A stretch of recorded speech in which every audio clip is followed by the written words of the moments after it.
ఐటీలో ఎంట్రీ కావాలా? Trainee software engineer గా అజా కోడింగ్ ట్యూటర్ లో 2 వీక్స్ ట్రయల్ పీరియడ్ లో వెంటనే చేరండి. హాయ్ అండి, అందరికీ నమస్కారం. నేను మీ వేణుగోపాల్ రెడ్డి. మనము ఎంసెట్ అదేవిధంగా ఎంపీసీ, బైపీసీ విద్యార్థులకు అవసరమైనటువంటి అనేక వీడియోలు చేస్తున్నాం. దాదాపు మనకు 15 రోజుల విరామం తర్వాత ఈరోజు ఒక ఇంట్రెస్టింగ్ వీడియోతో నేను మీ ముందుకు వచ్చాను. తెలంగాణ రాష్ట్రంలో పేరెంట్స్కి మొదలైనటువంటి కష్టకాలం 2024లో రేవంత్ అన్న ఇటు పేరెంట్స్కి, కాలేజీలకి, కన్సల్టెన్సీకి అందరికీ చుక్కలు చూపించాడు. ఎందుకంటే ఇదిగో ఫోర్త్ ఫేజ్ అంటారు, ఇదిగో సీట్లు వచ్చినాయంటారు, ఇదిగో రాలేదంటారు. దీంతో పుణ్యకాలం కాస్త చాలా రోజుల పాటు ల్యాగింగ్ అయ్యి ఇప్పటికి కూడా హైకోర్టు తీర్పు అనంతరం కూడా ఈరోజు కూడా డోలాయమానంలో ఫోర్త్ ఫేజు ఆ 7,000 సీట్లు వచ్చినాయి రాదని తెలియనటువంటి పరిస్థితిలో మేము కాలేజ్ యాజమాన్యాలు అందరం కూడా ఉన్నాం. దీంతో రేవంత్ అన్న ప్రతిరోజు ఒక స్టేట్మెంట్ ఇస్తూ ఉన్నాడు అనమాట. ఒకటేంటంటే, నాణ్యతా ప్రమాణాలని పాటించినటువంటి కాలేజీలకి నేను పర్మిషన్ ఇవ్వను. ఆబ్వియస్గా రేవంత్ అన్న దృష్టిలో నాణ్యతా ప్రమాణాలు పాటించినటువంటి కాలేజెస్ అంటే టీఆర్ఎస్ వాళ్ళ కాలేజీలు, అంటే మల్లారెడ్డి, సిఎంఆర్, ఎంఎల్ఆర్ ఇటువంటి ఆబ్వియస్గా ఉంటాయి. కాబట్టి వాళ్ళకి ఎలాగూ ఈసారి అప్రూవల్స్ వస్తాయన్నది కూడా లేదా డౌటే. కాబట్టి ఫస్ట్గా కొంపల్లి బెల్టులో ఉన్నటువంటి కాలేజెస్ని ముప్పతెప్పలు పెట్టి 3 చెరువులు నెక్స్ట్ ఇయర్ కూడా తాపిస్తాడు రేవంత్ రెడ్డి అనేది ఒక మాట మనకి క్లియర్గా కనిపిస్తుంది. సో ఎటువంటి ఇబ్బందులు వచ్చేటువంటి అవకాశం ఉందన్నట్లయితే, నేను రీసెంట్గా న్యూస్ పేపర్లో ఒక న్యూస్ చూశాను అనమాట. ఏదైనా కానీ ఒక అటానమస్ కాలేజ్ కానీ మనం తీసుకున్నప్పుడు, for example CMR autonomous college తీసుకున్నాం అనుకోండి, 10 ఏళ్ల పాటు అటానమస్ స్టేటస్ ఇస్తారు వాళ్ళకి. ఫస్ట్ ఏమో ఒక 5 ఇయర్స్ ఇస్తారు, దాని తర్వాత 10 ఇయర్స్ అటానమస్ స్టేటస్ ఇస్తారు. చాలా కాలేజీలకి అంటే ఫస్ట్లో వచ్చినటువంటి అటానమస్ కాలేజీలు అయినటువంటి ఎంఆర్ఈసీ కానివ్వండి, ఐఆర్ఈ కానివ్వండి, సిఎంఆర్కే కానివ్వండి, సో ఏదైతే ఓల్డ్ కాలేజెస్ ఉన్నాయో వీళ్ళంతా కూడా 10 ఇయర్స్ బ్యాక్ అటానమస్ స్టేటస్ తెచ్చుకున్నటువంటి కాలేజెస్ అనమాట. వీళ్ళకి ఒకసారి అటానమస్ స్టేటస్ పోయిన తర్వాత వాళ్ళు మళ్ళీ స్టేట్ గవర్నమెంట్కి లేకపోతే జేఎన్టీయూకి అప్రూవల్ పెట్టుకోవాలి. ఏమంటే మాకు 10 ఇయర్స్ అయిపోయింది, మీరు మళ్ళీ మాకు అప్రూవల్ శాంక్షన్ చేయండి, మేము అటానమస్ కాలేజీగా ఉండడానికి అని చెప్పేసి. రేవంత్ రెడ్డి ఏమంటున్నాడంటే, వీళ్ళు నాణ్యతా ప్రమాణాలు పాటించినటువంటి కాలేజెస్ ఇంతకుముందు గవర్నమెంట్ వాళ్ళకి సరిగా చూడకుండా వాళ్ళకి అటానమస్ స్టేటస్ ఇచ్చేసింది కాబట్టి నేను రివ్యూ చేస్తున్నాడు. కాబట్టి మనకి ఇప్పుడు తెలంగాణ స్టేట్లో తీసుకున్నప్పుడు దగ్గర ఒక 50 కాలేజీలు అటానమస్ కాలేజీలు అయిపోయి ఉన్నాయి. ఇందులో ఫస్ట్ ఒక 14 నుంచి 15 ఏదైతే ఓల్డ్ కాలేజెస్ ఉన్నాయో వీటన్నిటి మీద కూడా రివ్యూ జరిగేటువంటి అవకాశం ఉంది. వీటికి అటానమస్ స్టేటస్ రాకుండా ఉండేటువంటి అవకాశం కూడా ఉంది. ఇది మొట్టమొదటి తలనొప్పి. ఇది ఎప్పుడు దాకా మనకు తెలియదంటే జూన్ 15 వరకు మనకి ఈ అటానమస్ కాలేజీలా కాదనే విషయం కూడా మనకి తెలియనటువంటి పరిస్థితి. ఇది మొదటి కన్ఫ్యూజన్. రెండో అతిపెద్ద కన్ఫ్యూజన్ వచ్చేసి, తెలంగాణ రాష్ట్రంలో పేరెంట్స్కి వచ్చినటువంటి అతిపెద్ద కష్టం. జనరల్గా మనకి ఎప్పుడైనా సరే డిసెంబర్లో బిజినెస్ స్టార్ట్ అయ్యి లేకపోతే ఫిబ్రవరికి వచ్చేసరికి పూర్తి స్థాయిలో పేరెంట్స్ ఇప్పుడు జేఈ మెయిన్స్ రిజల్ట్స్ వచ్చేస్తాయి. ఏదైతే ఫస్ట్ ఫేజ్ రిజల్ట్స్ ఉన్నాయో మనకు ఫిబ్రవరి 2nd వీక్లోకి వచ్చేస్తే అప్పటి నుంచి పేరెంట్స్ కొంచెం హడావిడి పడి అక్కడ ఇక్కడ మేనేజ్మెంట్ అడ్మిషన్ తీసుకుంటూ ఉంటాడు. ఈసారి తెలంగాణ రాష్ట్రంలో మేనేజ్మెంట్ అడ్మిషన్ అనేది లేదు. ఎందుకు లేదు అంటే, ఈయన ఏం చేస్తున్నాడంటే, ఇంతకుముందు ఏంటంటే బీ కేటగిరీ సీట్లన్నీ కాలేజ్ వాళ్ళు మేనేజ్మెంట్లో శుద్ధంగా అమ్ముకుపోయేవాళ్ళు అన్నట్టు. కానీ ఈసారి ఆప్షన్ లేకుండా పోయినసారి ఏం చేశాడంటే స్పాట్ అడ్మిషన్ వరకు టైట్ చేశాడు. ఈసారి అసలు బీ కేటగిరీ సీట్స్ని కూడా నేను ఆన్లైన్లో ఫిలప్ చేస్తాను అంటున్నాడు. ఆన్లైన్లో ఫిలప్ చేయడం వల్ల ఏమవుద్దంటే, మెరిటోరియస్ స్టూడెంట్స్ అందరూ ఈ టాప్ 30 కాలేజెస్లో సెటిల్ డౌన్ అయిపోతారు. అంటే టాప్ 30 to 40 కాలేజెస్లో మీరు ఎక్కడ మేనేజ్మెంట్ సీటు డబ్బులు ఇచ్చి కొనలేరు. డబ్బులు కట్టగలిగే పేరెంట్స్కి వాళ్ళకి ర్యాంకులు ఉండవు, మార్కులు పర్సంటేజ్లు కూడా అంతంత మాత్రంగానే ఉంటాయి. ఉదాహరణకి మనకు దగ్గరగా ఉన్నటువంటి ఒక 2-3 కాలేజ్ ఎగ్జాంపుల్ తీసుకొని చెప్తాను. ఇప్పుడు గోకరాజ్ కాలేజ్ ఉంది, డబ్బులు ఒక 15 లక్షలు డొనేషన్ పెట్టుకుని అందరూ బ్యాగ్లో పెట్టుకుని రెడీగా కూర్చొని ఉంటారు. వీళ్ళ పరిస్థితి ఏంటంటే వీళ్ళకి ఎప్పటికీ సీట్ రాదు. ఎందుకు రాదంటే, ఇప్పుడు మనకి కౌన్సిలింగ్లో తీసుకున్నప్పుడు 5,000 ర్యాంక్కి సెటిల్ అయిపోయింది అనుకోండి, ఏది ఏ కేటగిరీ. మనకి బీ కేటగిరీకి వచ్చేసరికి 20,000కి సెటిల్ అయిపోద్ది. 20,000 లోపే ఉన్నటువంటి ర్యాంకర్స్ మొత్తాన్ని వాడికి ఫీజుకే కాబట్టి అందరూ 20,000 కూడా రాదు. నాకు తెలిసి 10,000 లోపే వీళ్ళ దగ్గర బీ కేటగిరీ కూడా సీట్లు అయిపోద్ది. అంటే మీరు బీ కేటగిరీలో డబ్బులు 1,40,000 సంవత్సరానికి గట్టి సీటు తీసుకోవాలన్నా మీ ర్యాంకు బిలో 10,000 ఉండాలి.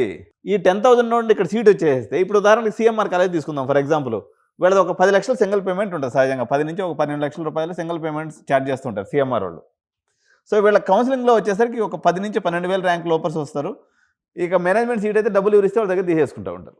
ఇప్పుడు ఏం స్టేటస్, 16,000 నుంచి 20,000 లోపు ర్యాంక్ ఎవరికైతే ఉంటుందో వాళ్ళకి మాత్రమే మేనేజ్మెంట్ సీటు కూడా ఆప్షన్ ఇందులో.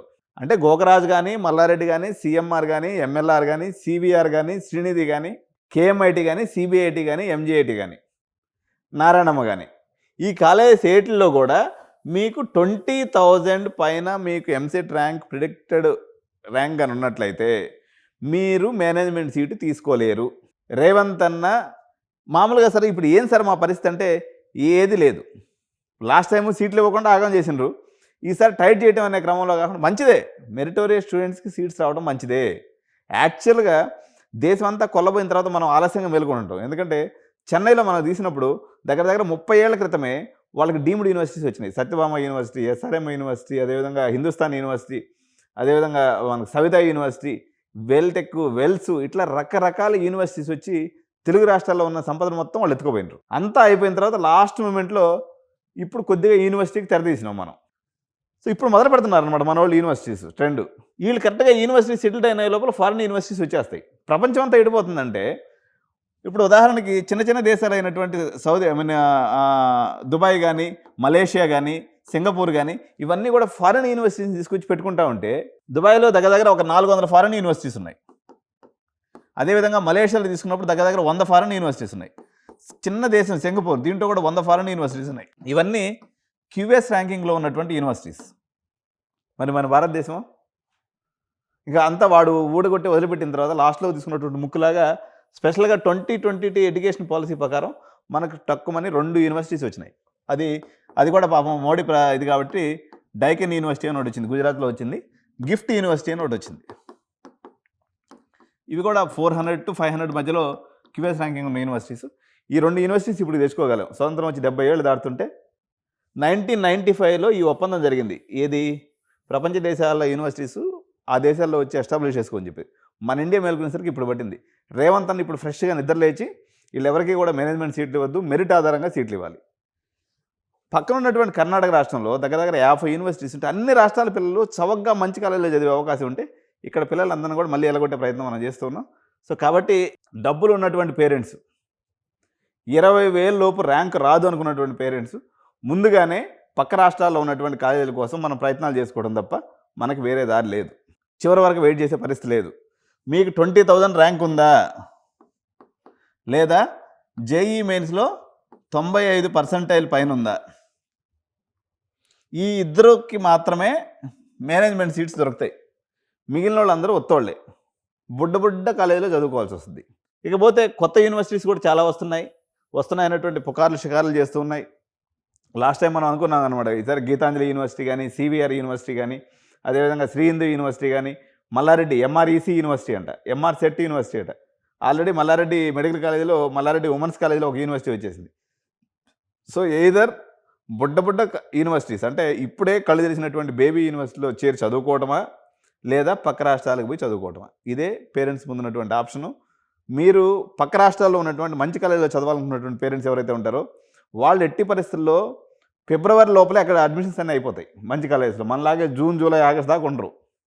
కాబట్టి మీ అందరికీ నేను చెప్పే సజెషన్ ఏంటంటే, మీకు ర్యాంక్ రాదు అనుకున్నటువంటి వాళ్ళు డిసెంబర్లోనో లేకపోతే పొంగల్ పోయిన తర్వాత, జనవరి తర్వాత, ఒకవేళ వర్స్ట్ కేసులో మ్యాక్సిమం వచ్చేసి జేఈ మెయిన్స్ రిజల్ట్స్ చూసుకొని మీరు అడ్మిషన్ తీసుకోవాలి తప్ప, మీరు మే, జూన్, జూలై దాకా ఆగితే మాత్రం హైదరాబాద్లో ఏ పనికిమాలిన కాలేజీలో చదువుకోవాల్సినటువంటి పరిస్థితి వస్తుంది.